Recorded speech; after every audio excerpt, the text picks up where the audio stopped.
The indie showcases keep on coming.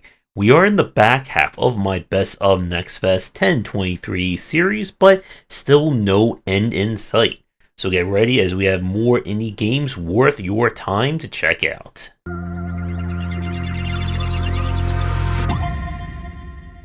For our first game, this is The Awakener Forgotten Oath. And this is an action roguelite. While it may at first glance look like another Souls-like attempt, this game is actually more like if Devil May Cry became an action roguelite. You have to apparently lead various warriors and spirits in order to try and save, I guess, everyone from some kind of evil. And to do that, we are going to explore procedurally generated runs, gain lots and lots of powers and upgrades, and hack, slash, dodge, and jump our way to victory. So the main kind of draw of this game is definitely the action combat mixed with the roguelite and roguelike design. Combat itself is very fast. Again, you'll be able to juggle enemies, move, jump, dodge, parry, and all that around. As an interesting point, this game seems to throw as many kind of advanced action game mechanics as I could see in it. You have perfect block or perfect parry chance. You have perfect dodging. You have perfect attacking. There's a lot of perfects in this game. After you win an area, you'll be able to choose from various upgrades that come in different forms of perks and different rarities. These can give you like a special attack or special summon, or they can change the properties of your character, such as if you can perfect parry an enemy, you could gain life back. And the game itself is definitely built on you trying to get to those levels of being overpowered. You'll need to decide which areas you go to in each run, and of course at the end of each zone there is a boss fight waiting to take you down.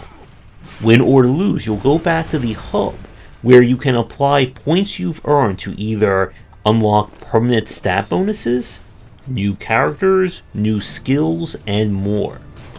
The combat is on the challenging side, and fighting some of the elite or boss class enemies did feel a little bit difficult in terms of I wasn't sure if I could actually do like perfect parries off of them, and you are going to need those unlocks in order to stand a chance. But I was really getting into this one. This is definitely more for action game fans first, and then action roguelike fans second, because if you're not good at playing a high-speed action game, then you are going to be in trouble with this one. Nevertheless, this is a really potentially solid game if you're looking for a whole lot of Devil May rogueliking in your future. We go from an action roguelike to a horror-like with Hope Is Gone. This is a first-person survival horror game where you play as Zoe. After a horrific incident where her husband is left in a coma, she is heading to the hospital one last time to visit him when she ends up in some kind of alternate world. Everyone is out to get her, and in order to get out of it, she will need to relive some trauma and fight her way through hordes of lots of bad guys. The atmosphere and aesthetics of this game are really good. It definitely gives off kind of like the Silent Hill otherworldly vibe to it. You'll explore area by area looking for items, weapons, and resources that you'll need to solve puzzles and deal with the enemies. As you explore, you'll have to fight in both melee and range, with a wide variety of people all wanting to get you. With that said, there's two big issues with this game. The first is it's way too dark. Yes, you do get access to a flashlight and you can't keep it on at all times, but the game itself is really dark and not helping things. It's kind of like the low resolution or the low scale. There are plenty of cases where staring at like the right angle or the certain angle of a wall, it is impossible to see if there's a door there or another path. And I got turned around quite a bit because of it. And the low scaling also started to give me a headache after about like 20 or 30 minutes of playing this demo. The other problem is with combat itself. It is very janky. Probably even more janky than some of the other survival horror games we've played. The problem is twofold. Enemies run faster than you, and they attack at a longer range than you. So if you go in to hit the enemy and then back up and try to get away from it, you'll still be in the range of the enemy and they'll hit you. Then there are enemies who can grab you with an unblockable, undodgeable move that they can then just stab you a few times and there's nothing you can do about it. And you'll definitely need to rely on your ranged weapon, but when you use your gun, it also zooms in, which makes it even harder sometimes to kind of accurately aim. And these are definitely some issues that need to be worked out before the game is released, but there is potential here for survival horror fans looking for a more slower pace, more mysterious take on the genre. So if they can fix these issues, then there may just be some hope after all. We now have the Mobius Machine. This is a Metroidvania. When you have crash land on an abandoned world full of aliens and monsters. In order to get out, you must do that Metroidvania goodness of powering up, getting upgrades, and trying to survive through jumping all across the world. The game boasts that it is open world with a lot of different paths and routes to explore. You will, of course, get access to numerous upgrades, including new weapons, being able to wall jump, I'm sure, and other ones as well. I like the aesthetics of this one with an almost like kind of like claymation or like very like unique look to the world and to the enemies themselves. The general gameplay looks like it's going to be on the easy side if you are familiar with the genre. I don't know how open-ended the main game is going to be or how the upgrade system is going to work. We didn't really get a chance to see all that from the demo. But this is looking like it can shape up to be a very solid Metroidvania game. And I am interested to see how they're going to go with the open world and kind of building the pacing and structure around that. So if you like your Metroidvanias with a side of sci-fi, then definitely check out the Mobius Machine. We now have something very different with Castillo the 9 Circles, and I think I butchered that name. This is a first-person 3D platforming collectathon shooter game. After you made a deal with a demon in hell, someone from your future decides to take revenge on something that you haven't done yet by taking over hell for themselves. And you must collect, shoot, jump, and collect some more throughout the 9 circles of hell in order to make things right or wrong, or I'm not quite sure we're the good or bad guy in this scenario. The game itself combines a lot of different elements here. Each world has numerous shards, money, and kind of spirits for you to find. These shards act as your MacGuffins or your shinies here. You'll need them in order to unlock future levels. Money can be used to buy new skills and weapons that you can then make use of and go back to previous worlds to get access to more stuff. You'll also need to shoot and destroy these kinds of like paradox holes that act as poison if you get close to them. This gives you currency that will allow you to repair the world, open up more routes, and so on and so forth.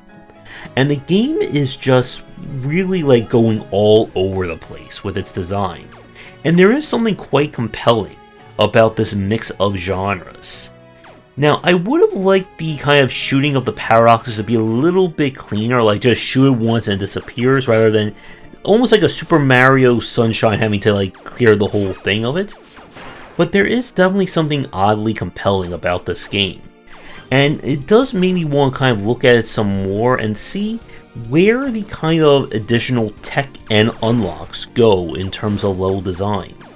So if you like collecting, if you like shooting, and also a lot of weird stories as well, I would at least give this demo a check, because I have a feeling this game may not work for a lot of people, but for the ones that it does work for, this could easily be one of your favorite games of this year.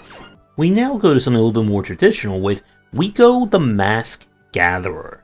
We play as Weko, who is on a quest to possibly save the world from evil using the power of masks. This is a Zelda-like or action-adventure game where you'll explore the world collect masks, buy new items, and solve a myriad of quests. From what we spent on this one, there doesn't seem to be at least anything that's like too over the top or different for the genre, but what's here is very solid. Combat felt good, exploring the world. The aesthetics remind me a little bit of that game Omno that we played, I think it was last year, but everything has that kind of like adorable look to it. This doesn't look like it's going to ultimately be like the hardest action-adventure game you'll play, but it could be a very solid one if you're looking for a relaxing game or something to kind of introduce new fans to the action-adventure genre. So if you're in the mood for some masks and some action, then definitely give this demo a check. We now have Venture to the Ville. This is a Metroidvania that has kind of like a Nightmare Before Christmas Tim Burton-esque vibe to it. We have come to a town in order to rescue a friend, and in order to do that, we are going to fight lots and lots of monsters, absorb powers Mega Man style, and of course do a lot of double jumping, dashing, and air dashing along the way. The game definitely evokes kind of like the combat or offensive style of, say, a Hollow Knight or an Ori.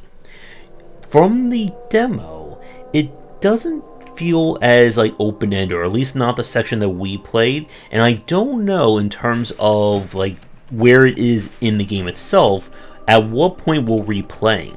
We already had access to powers like a grapple, double jump, and dashing, but I have a feeling the game is going to start you off with 0 and you'll unlock them along the way. Combat felt good, you have access to a parry, and you will need to make use of that to quickly kill some of the more offensively minded enemies. From what we spent on this one, this looks like it will be another very solid and very mysterious Metroidvania. The only issue that I had was trying to get the grapple to work. If you're having trouble with it, you have to aim the analog stick and press the button in order to pull yourself over. It doesn't just kind of have like a smart lock on.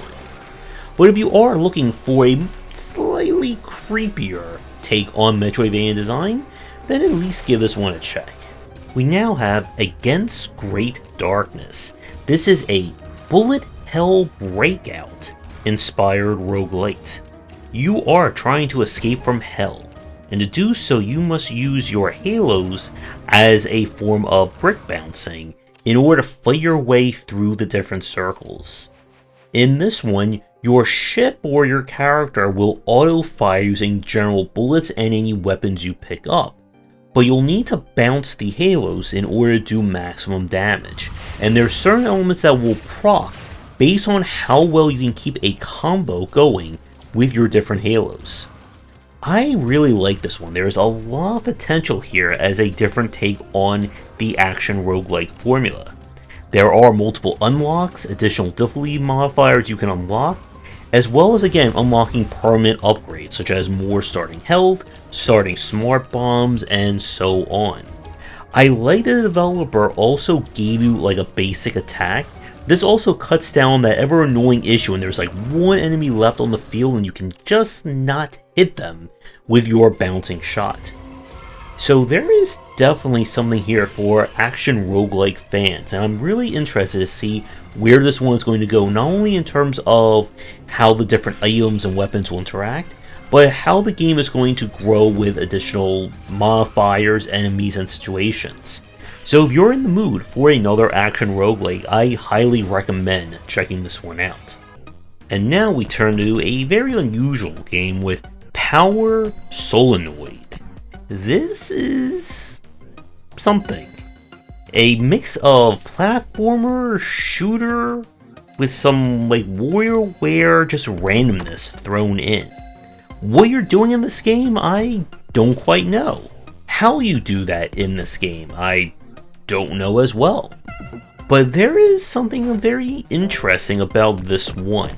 There's an unlock system, a kind of like anything goes kind of approach to it. I honestly don't know if you're able to view this properly on the recorded version of this, as the game also is like very painful in terms of like OBS liking to render all the effects and so on in this. But this is a game that it definitely falls in the kind of like Cruelty Squad, that kind of very weird kind of design that you're not quite sure what you're getting, but you're going to get something interesting out of it. So if you're someone who likes your games on the side of, I don't know what's going on, then you should give this one a check. But if you're looking for something that's a little bit more traditional, then this game may be too far out there for you. Now there's something a little bit funky with Anomaly Agent. We play as an agent that handles unusual anomalies that threaten time, space, gravity, and other things. And in order to save the day, we must fight our way in our very stylish suit across time and space to do it. This is a 2D action game where you'll use gun, fists, as well as the ability to dodge and other unlocks in order to deal with the different enemies. Enemies have this ability to combine into kind of a higher or more powerful form, so you'll need to kill similar enemies fast. There is an upgrade system that is based on whether you respond positively or negatively to different choices. And this game was definitely a lot of fun to play. It handles really nicely in terms of movement and jump tech, and you'll unlock more and more things as the game gets odder and odder as you go along. I'm curious about kind of like how advanced the combat is going to get. By the end of our time with the demo, we did unlock a kind of parry/block and being able to use a gun. Kind of what we saw in terms of advanced elements is that you have a combo system that builds up as you attack enemies, and at certain like thresholds of hit combo, you are able to use additional moves and finishers with your fists and your guns. So this one was a lot of fun, and if you're looking for a very stylish action adventure game, then you should check this one out. We now have Karmazoo. This is a very intriguing game. It is a co-op roguelike platformer/party game where you and up to 9 other people must explore procedurally generated areas using the power of friendship to build up karma that will allow you to escape from the Karmazoo. The rules in this is that everyone can choose and unlock additional characters.